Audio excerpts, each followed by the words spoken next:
Entonces, espero que estén bien. Am, la clase pasada hablamos de ecuación de Euler. ¿Se acuerdan? En particular, vimos cómo obtener la ecuación de Euler que habíamos ya obtenido en un capítulo, digo, en el segundo capítulo, pero usando la ecuación de Bellman, ¿cierto? Entonces, es decir, um, déjame quizá presentar el programa de nuevo como para repasar un poco lo que vimos. Ok.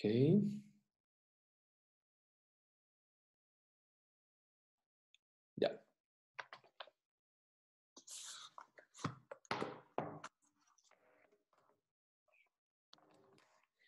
Tenemos la siguiente ecuación de Bellman. ¿Se acuerdan de esto? Ups. Entonces en inglés sería Bellman equation. Y en el problema que veíamos, que era el del Kekiting, entonces voy a usar el mismo ejemplo. Creo que lo llamado W, ¿puede ser? No, no me acuerdo cómo lo llamé. O A, ¿puede ser? Ah, Tengo... Era A. Sí, W es otra notación. Entonces A es como en activos, en inglés assets. Pueden tener W a veces, que es como wealth, riqueza. Puede haber otras notaciones, entonces por eso. Y básicamente era el max con respecto a C de U de C más beta V de A menos C, básicamente. ¿Ok? Esto era la... Ah, no, no, déjame escribirlo de una distinta. Justamente A', tal que A' era A menos C. Entonces era la ecuación de Bellman en el caso del el problema del KKT. ¿Sí? Entonces a partir de esta ecuación de Bellman, la clase pasada, vimos cómo obtener la ecuación de Euler. Entonces, Euler equation. ¿Y cómo se escribe? Básicamente se escribía como U' de C igual a beta U' de C'. ¿Ok? Esto era nuestra ecuación de Euler. ¿Ok? Acuérdense en términos de notación, ¿no? Esas primas de acá, esta y esta, son derivadas. Entonces, U' es la derivada de U. Y esta prima de acá, lo mismo que esta prima de acá con la A, se trata del valor de la variable en t más 1. ¿Ok? Entonces, A es el valor de A en t, C el valor de C en t, A' sería el valor de A en t más 1 y C' el valor de C en t más 1. ¿Ok? Eso era la notación que habíamos usado. ¿Ok? Entonces, la vez pasada explicamos cómo, a partir de esta ecuación de Euler de acá, de esta ecuación de Bellman de acá, perdón, cómo obtener esta ecuación de Euler que está ahí, acá abajo. ¿Ok? No sé si alguien me quiere hacer un repaso rapidito de cómo lo hicimos. Entonces, lo vimos por sustitución y con Lagrangiano. ¿Quién se atreve a recordarnos cómo lo pudimos hacer? No entramos en detalles, simplemente los distintos pasos que seguimos.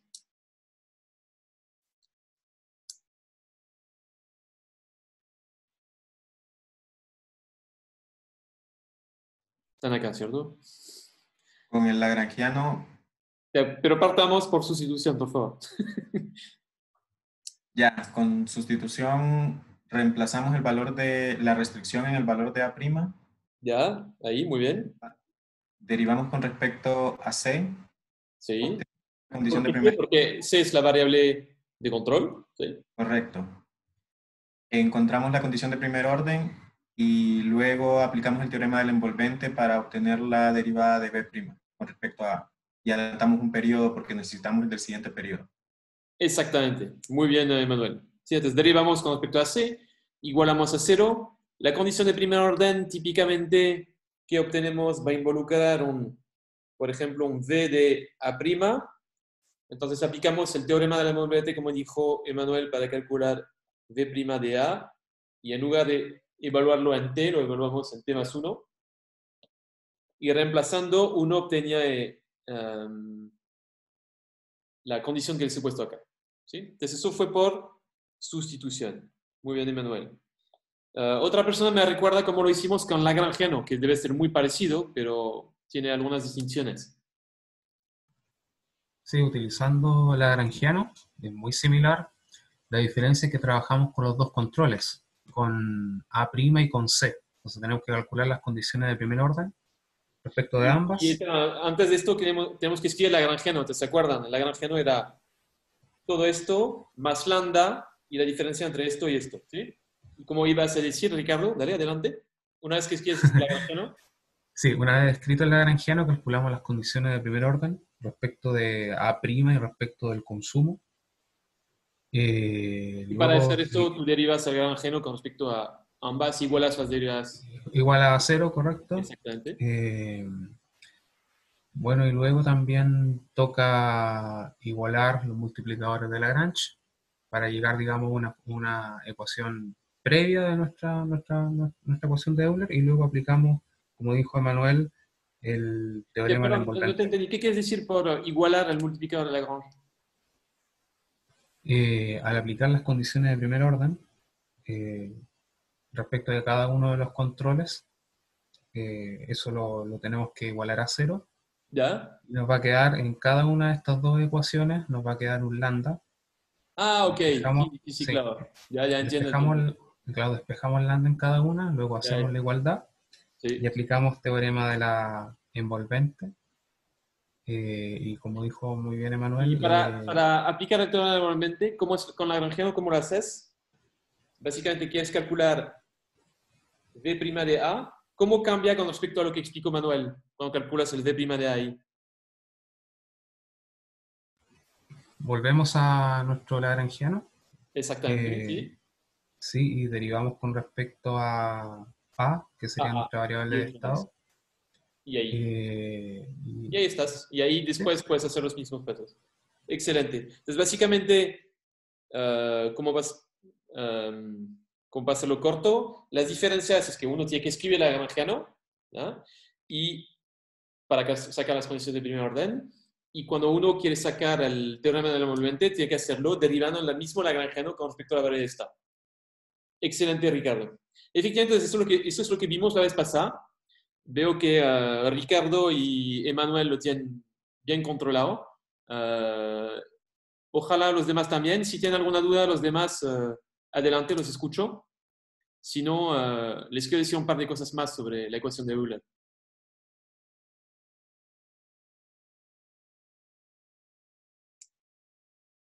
Ok, no hay ninguna duda. Bueno. Ok, déjenme. Testemos esta ecuación de Euler. Vamos a hacer considerar el siguiente ejemplo, ¿no? Para simplificar, vamos a considerar una función de utilidad logarítmica. ¿Ok? Bueno, si considero la función de utilidad logarítmica, ¿qué van a obtener ustedes? Y si reemplazo en esta condición de acá, ¿cómo se va a escribir la utilidad marginal?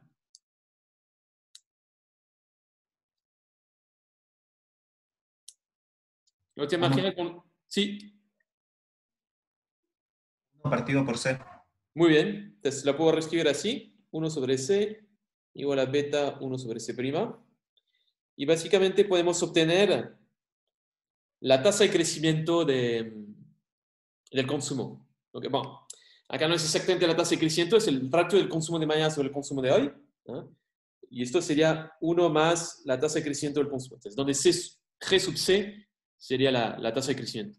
¿Okay? Entonces, obtenemos una tasa de crecimiento constante, ¿no? Es igual a este parámetro beta. ¿Ok? Ok. Lo que les quiero decir es la siguiente observación. La ecuación de Euler no va a ser suficiente para caracterizar el óptimo. ¿Ok? Efectivamente, si por ejemplo invento, si este beta, supongamos que beta es 0,98, ¿ok? Esto va a implicar que la tasa de crecimiento del consumo, ¿cuánto va a ser más o menos? Ahí, a ojo. 2% negativo. Exactamente, más o menos un 2%, ¿sí? Negativo, como bien dijiste. Que ahí lo dijo Lucas, ¿puede ser? Sí. Bueno, Lucas. Efectivamente vamos a tener una tasa de crecimiento negativa del 2%. Ahora, hay muchísimas trayectorias del consumo que van a ser consistentes con este 2% negativo. ¿Sí? Por ejemplo, invento, si pongo acá el tiempo, les voy a escribir en inglés como para ser consistente con lo anterior. Potencialmente, ¿ok? Mientras cada una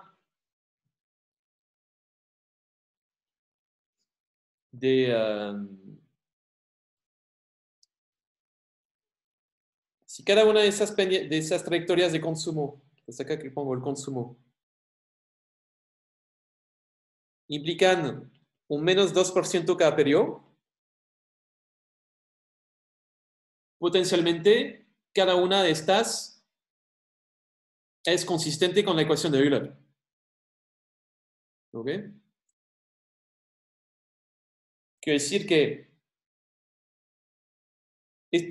voy a reformular de otra manera lo que acabo de decir. Esta ecuación de Euler que tenemos acá caracteriza el óptimo, pero hay muchas trayectorias que son consistentes con esta ecuación. ¿Ok? Esta es la trayectoria óptima. Entonces, por ejemplo, podría ser, invento, podría ser esta de acá, ¿no? Pero puede haber otras trayectorias que también son consistentes. Unas con las cuales consumimos demasiado o demasiado poco, ¿no? Y hay infinitas. ¿Okay? Así que quizá tendría que usar otro ejemplo, incluso más simple, ¿eh? Si tuviese un beta de 1, ¿qué pasaría si tuviese un beta de 1? ¿Cómo sería la trayectoria del consumo?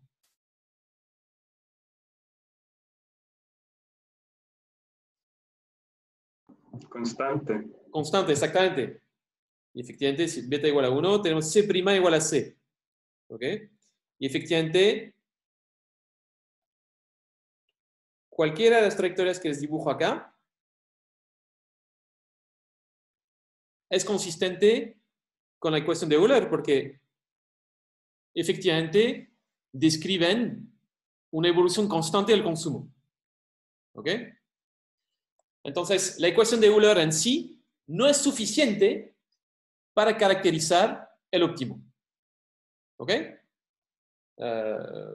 Por ejemplo, este podría ser el óptimo, invento. ¿Eh?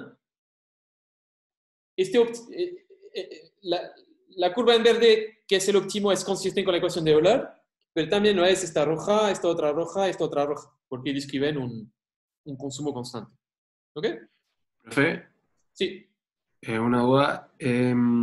Cuando nos referimos al óptimo, ¿se refiere al óptimo en base a qué? ¿Como a los recursos que hay? Sí, efectivamente. Mira, cuando escribí la ecuación de Bellman acá, puse un max acá, ¿cierto? Sí.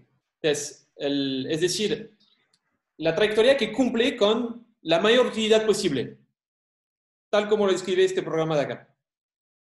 Sí, perfecto. ¿Entiendes? Entonces, es como para decir que cuando escribí el programa de esta manera, tenía toda la información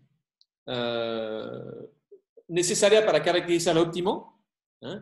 Pero después, cuando saqué de este problema la condición de primer orden, que está más abajo acá, es como si hubiese perdido información en el camino. Entonces, acá sabía exactamente, aunque esté expresado de manera implícita, podía caracterizar el óptimo. Cuando saqué la condición de primer orden, obtuve una característica del óptimo, pero esta característica del óptimo, aunque es consistente con el óptimo, también es consistente con otras trayectorias. ¿Okay? Entonces, Ya, al pasar de la perfecto. ecuación de Bellman a la ecuación de Euler, es como si hubiese perdido información y me falta una información adicional para caracterizar bien el óptimo, quiero decir, la ecuación de Euler no es suficiente para caracterizar el óptimo. Necesitaría tener un conjunto de condiciones de manera que pueda caracterizarlo de manera suficiente y necesaria. ¿Okay? Me gustaría decir, el óptimo es tal que se cumple la condición de Euler, pero quizás se cumple otra condición. ¿Okay? Y justamente lo que quiero ver hoy es qué información adicional tenemos que proporcionar para caracterizar bien este óptimo. ¿Ok? ¿Se entiende? Sí. Ok. Ok. Entonces, la información es lo que se llama la condición de transversalidad. En inglés sería... Ups, eso es una A.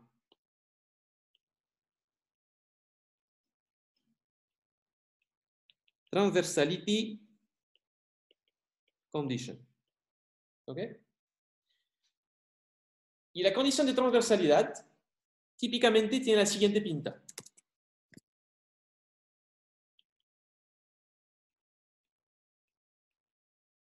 Entonces la voy a escribir para este problema que estamos viendo ahora.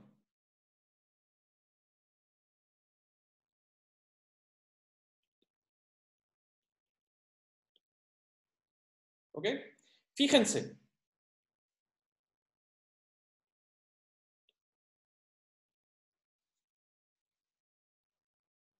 Tenemos una ecuación que tiene tres componentes. Tiene acá un factor descuento. Tiene acá como un precio sombra. Entonces voy a poner acá.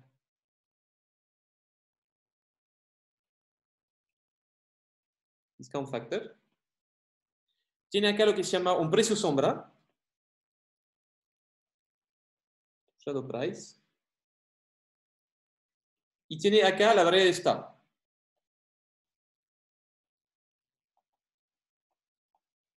¿Ok? Entonces es como si combinara estas dos que tengo acá. Es como si tuviese el valor de mis activos. ¿Ok? Desde mi punto de vista personal. ¿Ok? Es decir, está el precio que le asigno a mis activos. Entonces, la última margen del consumo es el precio personal que le asigno a cada una de mis activos. Y está mi stock de activos. Es como si este precio por cantidad, U' de C por A, sería como cuánto valoro, en términos marginales, pero cuánto valoro mi stock de activos. ¿Ok? Ahora, lo que estoy mirando es el valor de este stock de activos en un horizonte muy lejano. ¿Ok? Entonces hago tender el t infinito, es decir que estoy parado ahora en el tiempo y estoy mirando como muy lejos en el tiempo hacia adelante. ¿Ok? Y este valor que estoy anticipando como para el fin de los tiempos de mi stock de activos, este valor lo estoy descontando. ¿Ok? Para calcularlo en valor presente. ¿Ok? Entonces, de momento les estoy explicando los elementos que hay en la ecuación, ¿no? Entonces, está el valor de mi variable estado, acá son los activos. ¿No? Su valor es el stock multiplicado por el precio sombra. Y estoy mirando este valor en un horizonte de tiempo muy lejano y lo estoy llevando al presente. ¿Ok? Lo que nos dice esta ecuación es que este valor de la variable de estado, cuando considero un horizonte de tiempo muy lejano, tiene que ser 0. ¿Ok? Y la intuición un poco de esto, entonces les doy únicamente la intuición, no les doy la demostración. ¿Ok? La intuición es, como estamos hablando de optimalidad, ¿ok? No quiero que me quede activos sin usar, si quieren. ¿Ok? Si me quedaran activos sin usar, es como si la gente no estuviese optimizando. ¿Ok? Entonces, cuando llevo el valor, entonces, digamos, cuando tomo mis decisiones hoy de consumo, quiero tomar mis decisiones como si agotara todos mis recursos, en cierta medida. ¿Ok? No quiero que desde la perspectiva del presente aún vea activos sin usar a futuro. Quiero que lo que me sobre de activos a futuro, cuando traduzco su valor al presente, tenga un valor cero, porque justamente estoy optimizando. No quiero dejar activos sin explotar desde la perspectiva presente. Eso es como la intuición detrás de esta constitución de transversalidad. ¿Ok? Entonces, pues como les digo, no voy a hacer demostración porque tengo que mostrarles otras cosas, pero necesito que sepan un poco lo que es una condición de transversalidad. Si necesitan como ver la demostración lo siento. si necesitan ver la demostración como más en detalle, está el libro de Acemoglu que está en la bibliografía. Entonces, si miran el libro de Acemoglu, buscan el índice Transversality Condition. Acemoglu hace la demostración de por qué esta condición de acá es una de las dos condiciones que necesitamos para caracterizar un óptimo. ¿Okay? Pero básicamente la intuición sería esta, ¿no? Económica sería, no quiero dejar recursos sin explotar. Entonces, cuando desde la perspectiva del presente miro el valor de mi barrio del Estado en un horizonte muy lejano, quiero que este valor sea cero en el sentido de que no quiero que al fin de los tiempos, no quiero que todavía me quedan, digamos, recursos sin explotar. ¿Okay? Quiero haber usado suficientes recursos como para cumplir con el óptimo. ¿Ya? Profesor, una pregunta. Sí, por supuesto. Es que, no sé, a mí personalmente me hace sentido que, por ejemplo, la condición fuera como la sumatoria de los consumos es igual a, como que me gasto toda la riqueza inicial. ¿Por qué no es algo así? Lo que tienes en mente ahí es como una restricción presupuestaria. Claro. ¿Ok? Lo que pasa es que justamente la restricción presupuestaria no va a ser suficiente para caracterizar el óptimo. Necesitas una condición más. ¿Ok? Quiero decir, por ejemplo,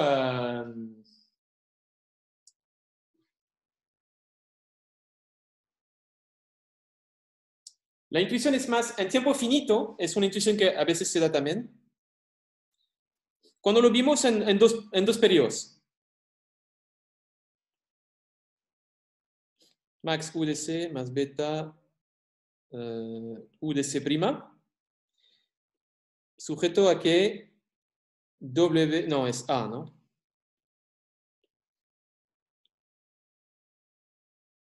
No, déjame cambiar la notación. Lo voy a poner con test. No, quiero un 1 y un 2, ¿no? 1 y un 2. ¿Y qué teníamos? Teníamos AT más 1 igual a AT menos 7, ¿cierto? Y partes con un A1 DAO. ¿Ok? Entonces, esto era el problema en dos periodos. ¿Ok?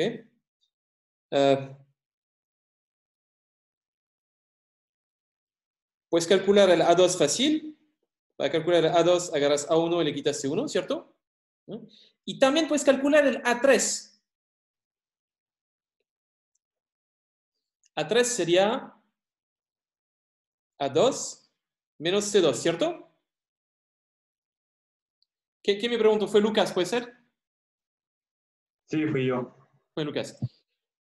Este A3 que tienes acá en el promedio de dos periodos, ¿estás de acuerdo conmigo que una condición de optimalidad es fijarlo en cero, ¿cierto? Claro. ¿Ya? Entonces, la intuición que está detrás de la condición de transversalidad que tenemos acá es parecida a que este A3 tenga que ser cero. ¿Ok? Es un poco esto la intuición. Porque justamente no quieres que cuando se acaben los tiempos, no quieres que te sobren recursos sin explotar. Quieres fijarlo en cero porque quieres consumir todo lo que puedas consumir. ¿Okay? Lo que pasa es que en tiempo infinito no vas a tener un último momento. ¿Okay? En tiempo infinito tú puedes decidir en cualquier momento, digamos, agotar tus recursos. Y siempre hay tiempo por delante. Entonces, y por esto, entonces, se considera una condición un poco más rebuscada, digamos, que esté a 3 igual a 0. ¿Okay? Pero al final del día es muy parecida, ¿no? Estás viendo como el valor de tus activos, ¿no? Pero no el puro stock, sino el stock multiplicado por cuánto valoras cada unidad de este stock. Espero que haya clarificado algo. Sé que la intuición económica no es fácil de agarrar. Yo personalmente, la primera vez que me lo explicaron no me quedó claro, pero, o más bien, quizá me lo dijeron, me lo creí, pero necesité un tiempo para reflexionarlo. Entonces, los invito a tener Claro. ¿Cómo? Ahí me quedó más claro. ¿Con el A3 igual a 0? Claro. Bueno, si te quedó claro, excelente. Pero quizá a otros no les quedó claro. Yo personalmente, la primera vez que me lo explicaron no me había quedado claro. Y entonces es natural que no les resulte fácil entender la intuición. Pero bueno, teniendo momentos de introspección, si los puedo llamar así, uno va entendiendo quizá un poco mejor esas cosas. Y básicamente, bueno, lo que voy a hacer es, aunque no les doy la demostración, les voy a dar un teorema que es directamente sacado del libro de Acemoglu, que es el siguiente.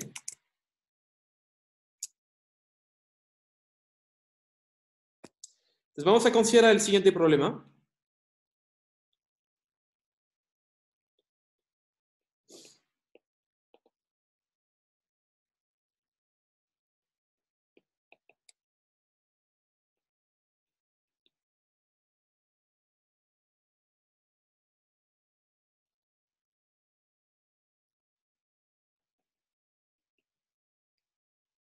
Ok, entonces tenemos que elegir una trayectoria de X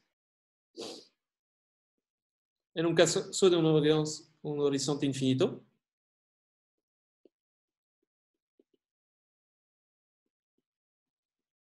Ok.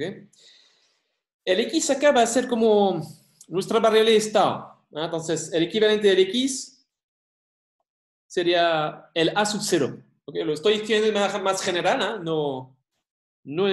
no para el caso del problema del K-Kitting únicamente, pero entonces sería el equivalente del A sub 0. Y como ven, la utilidad, cada periodo, ¿de qué va a depender? Va a depender del consumo del periodo, pero básicamente el consumo que es, si vuelvo al problema anterior, mi consumo lo puedo escribir como A menos A', ¿cierto? Si considero esta ecuación, mi consumo va a ser la diferencia entre mis activos de hoy menos los de mañana. Entonces, en ese sentido, cuando uno escribe el problema, uno lo puede reescribir en función del A sub t y del A sub t más 1. ¿Sí? Entonces, por eso que acá la utilidad depende de xt y xt más 1. ¿Okay? Entonces, tenemos el siguiente problema, y es tal que el xt que elegimos mañana pertenece a un conjunto que está definido por el xt corriente. ¿Okay? La idea es que, si quieren, si vuelvo a este problema de acá, mi A' es como si no pues es función de A y quizá no puedo acumular más que lo que tengo hoy de que. Entonces, el tamaño del que de mañana no puede superar el tamaño del que de hoy. Entonces, digamos, esto me da cierta restricción con la cual tengo que operar y decir en cuánto elegir el consumo de cada periodo. En esta restricción usamos esta notación G. Entonces, el tamaño del queque de hoy pone límites a cuánto puede tener de queque mañana.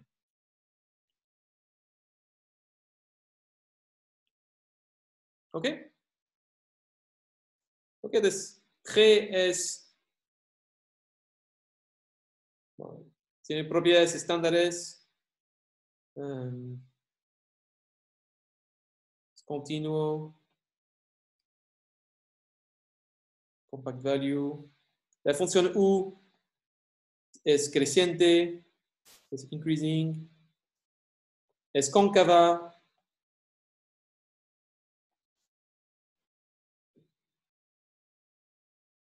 Perdón, es increasing in the first argument y decreciente en el segundo. Sí. Entonces, creciente en el consumo.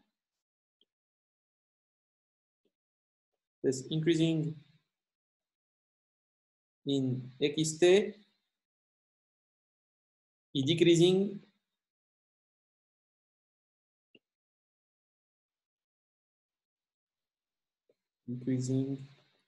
en xt más 1. ¿Ok? Entonces tenemos este problema. ¿Y qué nos dice entonces el teorema? Nos dice, entonces, una secuencia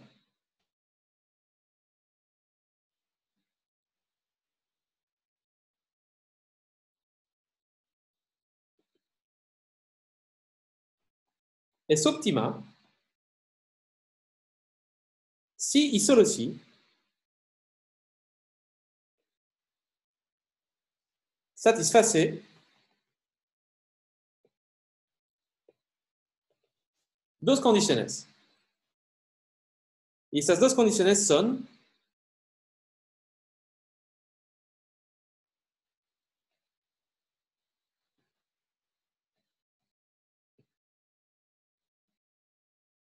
escribo y después les explico. En particular, qué significa el subíndice 1 y 2.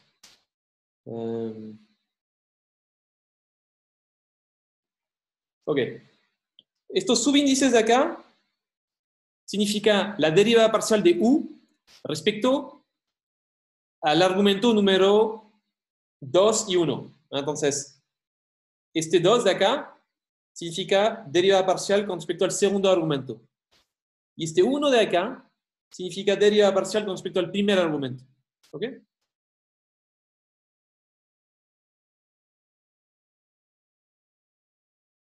Ok, entonces, el óptimo cumple con esta primera condición. ¿Qué es esta primera condición? ¿La reconocen?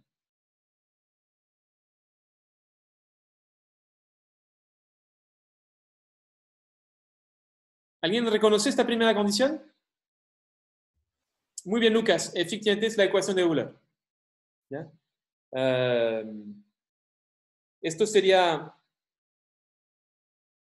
por ejemplo, el costo marginal por perder una unidad de queque, pero me da esta ganancia marginal, ¿no? Que es negativa, por supuesto, porque la derivada es, la función U es decreciente en el segundo argumento. Y entonces en equilibrio tengo que igualar el retorno marginal con costo marginal. ¿Ok? Entonces esto es la primera ecuación de Euler. Y después está la condición de transversalidad.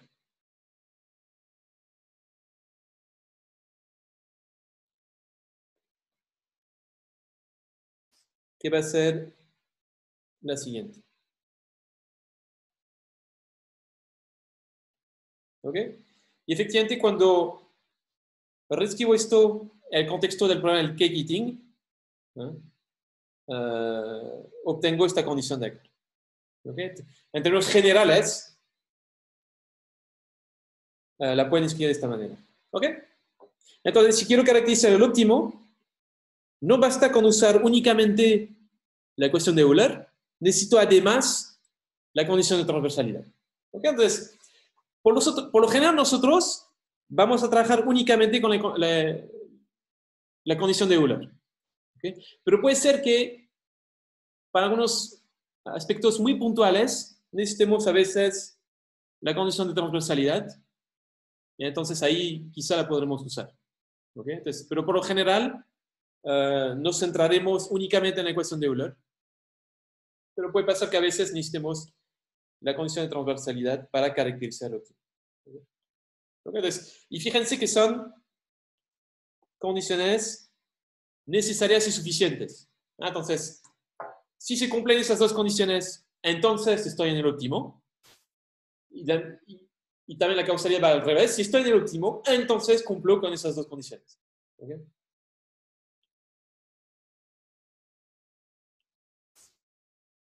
Ok, ya. Entonces, un paréntesis que quería hacer sobre la ecuación de Euler. ¿Okay? ¿Alguna pregunta sobre esto?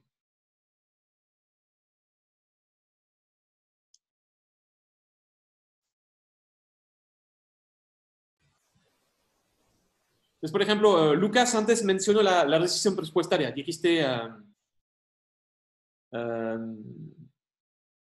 tengo que tener que el valor presente del consumo es igual al valor presente de mis ingresos, algo así dijiste, ¿cierto, Lucas? ¿No?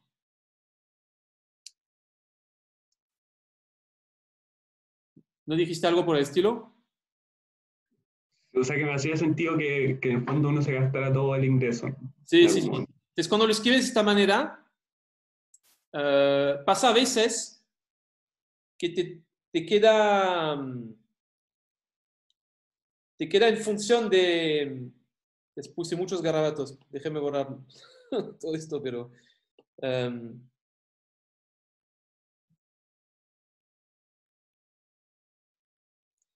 pasa a veces que te queda todo en función de los activos en un tiempo muy lejano. ¿Ok? Y entonces, para caracterizar el óptimo, en esta condición en esta restricción presupuestaria que tienes en mente, tienes que además aplicarle esta condición de transversalidad para encontrar el óptimo. En la condición 2, sí, Ricardo. Digamos, el problema xt es la variable de estado, ¿no?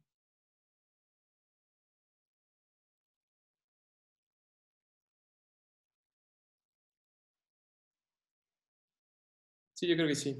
Ahora habrá que chequear. Espero no haber hecho un error. XT. No, yo creo que está bien porque T es XT y elegiste. Eso, sí, está bien. Sí, yo creo que está bien, ¿no? Efectivamente, XT es la variable de estado. Y fíjense, claro, la trayectoria es la óptima, por eso le puse estrellitas. Ok, entonces, si no hay más preguntas, lo vamos a dejar acá. Seguramente tendrán ejercicios más adelante donde tendrán que usar esta condición de transversalidad para caracterizar bien el óptimo. Okay. Yo quizá en el capítulo sobre inversión hablaré de esto de nuevo. El capítulo sobre ¿cómo se llama esto? Activos financieros. Puede que lo mencione de nuevo un par de veces. ¿Okay? Pero por lo general nos centraremos entonces en la condición de Euler. ¿Okay? ¿Qué les iba a contar? Ya. Nos queda, estamos a la mitad de la clase. Me queda otra mitad. La voy a aprovechar. Vamos a usar una pausa ahora. Y les voy a introducir en la segunda mitad de la clase cómo lidiar con esos problemas desde un punto de vista numérico. ¿Okay? Entonces vamos a hacer una pausa de 5 minutos y vamos a ver un poco cómo usar MATLAB para aplicar, por ejemplo, el algoritmo de iteración sobre la función de valor. ¿Okay? Entonces voy a dejar de grabar.